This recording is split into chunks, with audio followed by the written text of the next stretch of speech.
그냥 주가가 기업의 가치를 반영한다는 얘기는 저는 아예 모르겠어요. 그래서 제가 안전마진에 대해서 아주 싸게를 얘기하는 게 싸게가 여기에 해당되기 때문입니다. 요 범위가 싼 거예요.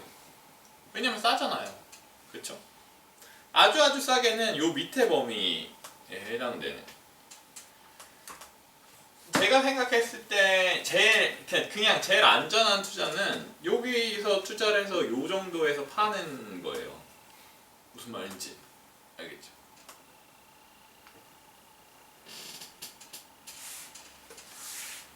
좀만 더 먹으면 안 돼요? 맞아요. 그래서 사람들이 많이 얘기하다가 막 빡치죠. 막 여기서 막 개고생을 이게 여기서 당연히 못 사니까 막 예를 들면 여기서 사는 거예요. 사람들이 보통 여기서 샀는데 말이 안 되는데 자꾸 빠져. 그래서 빠지면 여기서 보통 많이 팔고요. 진짜 안타깝죠. 이게 오르면 여기서도 많이 팝니다. 이제 본전이니까요. 그럼 진짜 그냥 개고생만 한 건데 여기까지 팔면 더 오르면 또 완전 무너져요.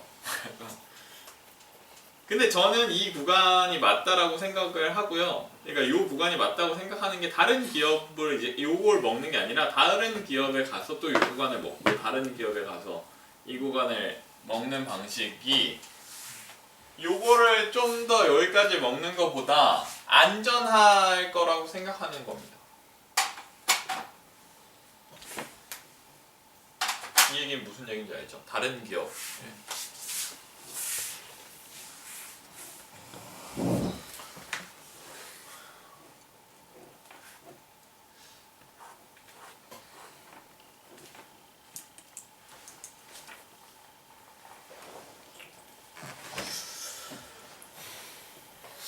이런 것들을 하죠.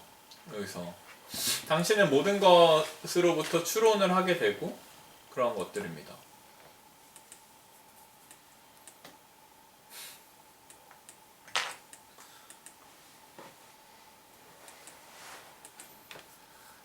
그러니까 그냥 그건 숫자뿐만 아니라 그냥 모든 인생이기 때문에 선택을 하기에 완벽한 정보가 주어지진 않을 겁니다. 어떤 사람을 믿지 않을지는 어떻게 해. 우리는 제안이 말도 안 되게 매력적이라는 먼저 의심을 합니다. 그런 거죠. 마치 아기에게서 사탕을 빼앗는 것 같죠.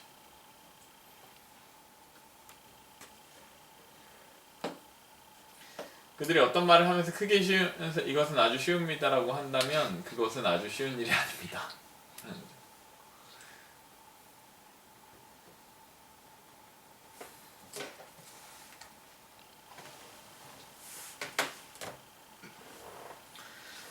금융거래로부터 수혜를 보는 사람들로부터 항상 편지를 받습니다. 그것은 사기는 아니지만 비용이고 허풍입니다.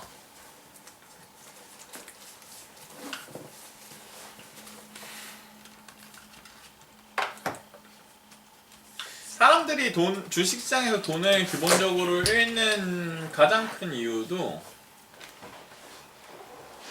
공짜를 좋아해서입니다. 자기가 노력을 안 하고도 돈을 벌고 싶어 하기 때문이에요. 그러니까 친구가 이거 사봐 오른대 라고 하면, 그러니까 결론적으로 그 얘기를 들어서는 나는 노력을 했기 때문에 돈을 벌 권리가 없다라고 생각을 해야 맞는 겁니다. 아무리 적은 노력이라도 자기가 숙제는 해야 되는 거죠. 숙제라는 게 그냥 그 기업에 대한 공부예요.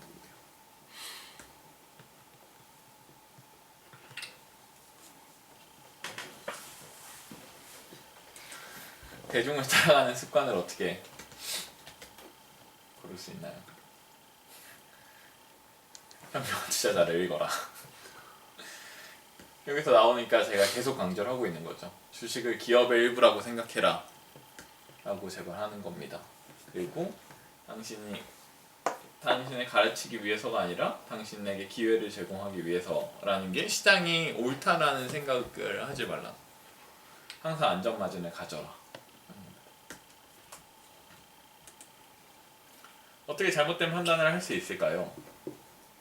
투자는 IQ로 하는 게 아닙니다. 능력의 범위 안에 머무는 것이 무엇보다 중요합니다. 하는 겁니다. 이렇게 있죠?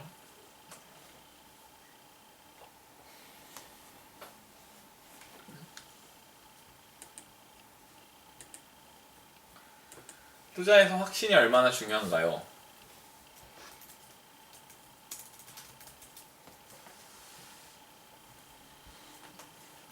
이성 대신 감정을 따르는 것에 이 잘못됐다는 거의 교훈은 분명하지만 어떤 사람들은 그렇게 할 수 있고 어떤 사람들은 그렇게 할 수 없습니다.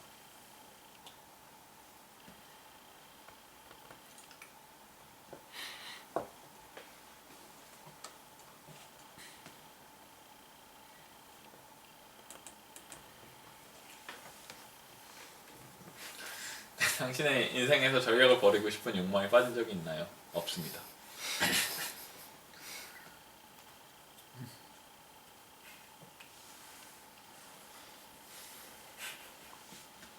60살 먹은 노인이 25살과 결혼한 얘기가 생각나. 그녀에게 내가 90살이라고 말했지.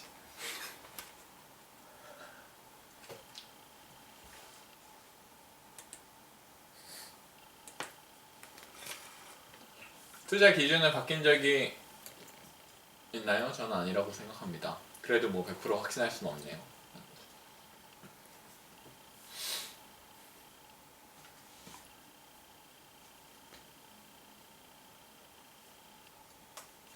우리의 규모는 너무 커져버렸습니다. 그때처럼 못하죠. 이제 기대감을 좀 낮춰야 되는 다른 세상입니다. 여러분들 기대감을 낮춰야겠네요. 가치 투자자가 점점 많아지는데 기회가 줄어들까요? 돈을 벌 기회는 항상 있지만 좀 줄어들 수는 있습니다. 항상 논쟁의 세상이죠.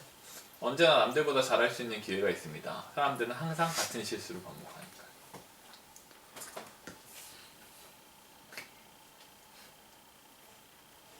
돈 관리도 규모가 커져서 어렵습니다.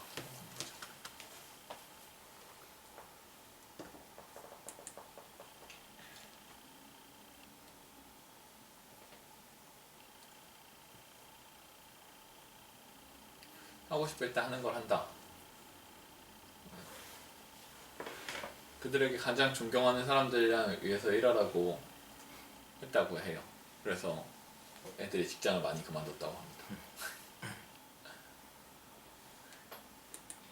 이 여전히 계속 얘기하지만 투자자한테 중요한 게 정보가 아니라 지식과 공부와 마음가짐이 중요하다고 얘기하는 게, 저는 워렌 버핏은 자기가 돈 버는데 유리한 모든 행동을 했다라고 생각하고요. 투자할 때 사람들이 정보가 없어라고 하는 것보다 중요한 거는 감정을 관리할 수 있었고, 그게 워렌 버핏이 뉴욕에서 안 살았다고 생각합니다. 그게 여기 나오죠. 월스트리트 같은 시장 환경에서의 장점은 당신이 종종 과도하게 흥분한다. 당신은 매일 무엇인가 해야 된다라는 생각을 하게 된다. 라는 거죠. 이 다음에 해야 될 거는 바로 아무것도 하지 않는 거다.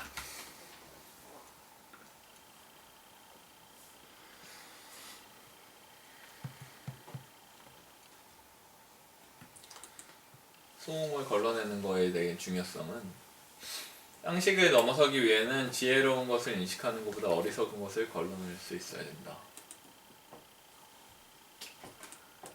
가치주와 성장주의 차이는 뭐냐? 기업을 단 두 가지 카테고리로 나눌 수 있는 방식은 없다. 기업의 현재 가치는 미래에 벌어들일 현금 흐름의 합일 뿐이다. 모든 현명한 투자자는 가치 투자입니다. 이걸 얘기하는데 주로 얘기하는 건, 저거를 구분 짓는 사람들의 얘기는 이런 겁니다.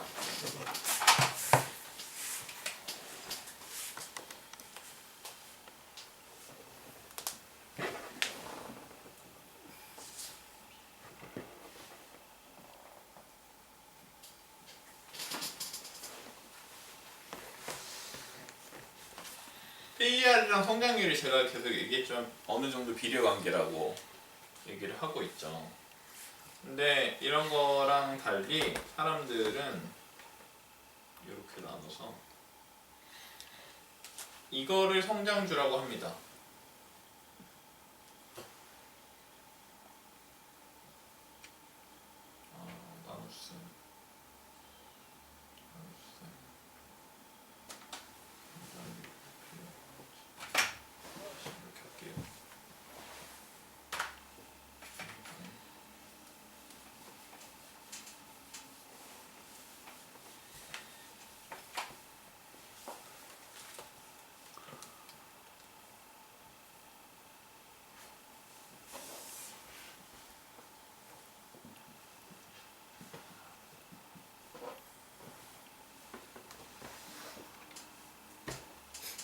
이게 이해되죠? 이게 성장주인 게.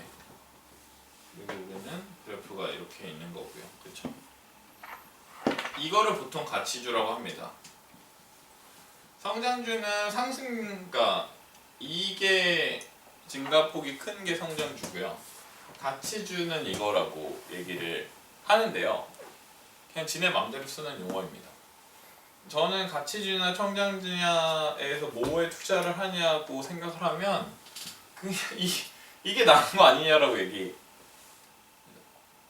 원래 이렇게 따라야 되는데 이거보다 PER보다 성장률이 훨씬 높으네요.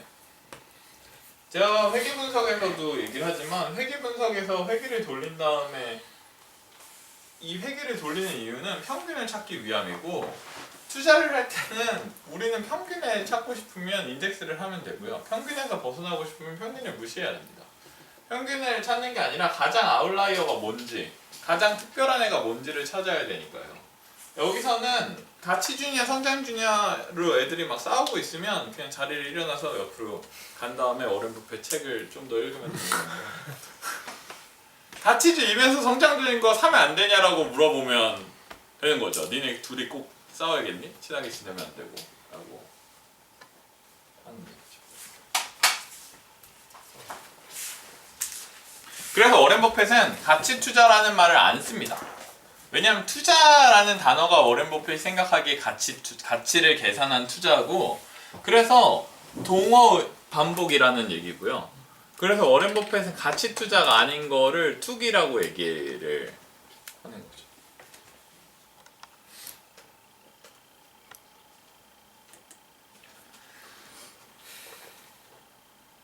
왜 대형주들이 소형주보다 성적이 좋을까요? 우리는 회사가 대형주인지 소형주인지 중형주인지 초소형주인지 신경 쓰지 않습니다. 그것은 아무 차이가 없습니다. 우리가 생각하는 건 기업을 이해할 수 있는가, 경영진을 우리가 좋아하는가, 매력적인 가격에 살 수 있는가, 이겁니다. 제가 계속 얘기하는 거죠. 좋은 기업을 싸게 산다. 아주 투자자들은 실수를 반복합니다. 당신은 이걸 어떻게 방지하나요? 완벽히 이해한다면 큰 안전마진이 필요 없습니다. 근데 네가 완벽히 이해를 못하니까 안전마진이 커야 되는 거죠. 대부분의 실세는 기회의 비용을 치른 것보다 기회를 놓친 것에서 나옵니다. 그러니까 투자해서 돈 잃은 게 실수가 아니라는 겁니다. 아까 얘기했던 거대로 공부나 열심히 하라는 거죠.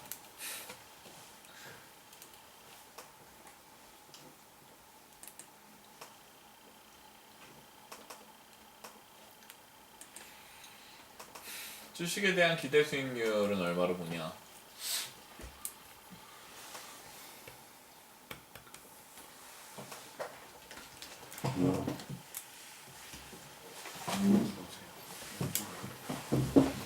(5% 이상을 기대한다) 라고 얘기했죠.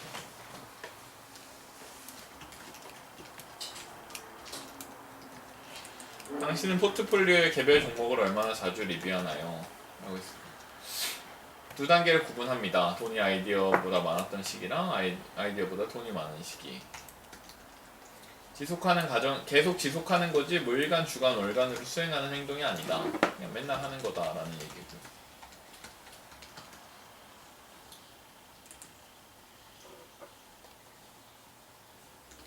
주식시장 리스크에 대한 당신의 정의는 사업의 리스크에 대해 생각한다. 자본 구조에서 올 수도 있고 위험은 그 자체에서 올 수도 있다. 원자재나 이거 파이프스 같은 얘기죠. 같은 내용일 수도 있고요. 그 다음은 리스크를 찾아놨음에도 너무 큰 돈을 지불하지 않는 겁니다. 여기서 계속 얘기를 하는데 변동성은 리스크가 아닙니다. 변동성은 투자자 수익한테 좋은 거죠. 여기 금융화학과는 변동성은 리스크와 같다라고 믿습니다. 이것은 단순히 그들이 위험을 측정하고 싶은데 측정하는 방법을 모르기 때문입니다. 이게 그 얘기했던 베타 같은 그런 것들이고요. 50%가 떨어져서 금융학과 교수들은 당신이 이 회사를 0.9억 불에 사는 것이 1.7억 불에 사는 것보다 위험하다고 얘기를 했습니다. 이 말은 제가 25년 들은 이후에 아직도 무슨 얘기인지 이해가 안 되는 말입니다. 변동성으로 리스크를 측정하기 때문에 위랑 아래를 똑같이 보는 거고요. 아래로 더 크게 떨어진 거가 위로 조금 오른 것보다 더 위험하다라고 하는 겁니다. 그냥 걔네의 논리는 저거예요. 저건 정말 그냥 저는 마르크스 진짜 싫어하니까 그런 건데 그냥 그들이 잘못된 개념을 심어 놓으면 옳은 지식이 이기기가 너무 힘들어요. 이 효율적 시장 가설 이론은 그 이론을 만들어서 노벨상을 탄 애가 자기 이론이 틀렸다라고 얘기를 했는데 그게 전혀 반영이 안 돼. 왜냐하면 그냥 채택하고 싶은 매력적인 아이디어였기 때문에 맞는지 틀린지가 중요한 게 아니라 내가 믿고 싶은지 아닌지에서 그냥 믿고 싶고 그냥 믿기로 결정한 겁니다. 애초에 사실이 중요하지가 않은 거죠. 본인이 스스로 틀렸다고 얘기를 한 거에 대한 거가 반영이 안 되는 거예요.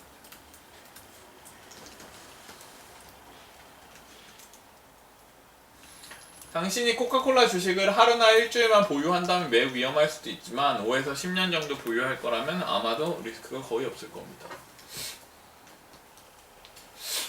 단순한 통계로 위험을 측정하자고 하는 그들의 욕심은 그들이 단순한 원칙을 잊었습니다. 대충 맞는 게 정확하게 틀린 것보다 낫다.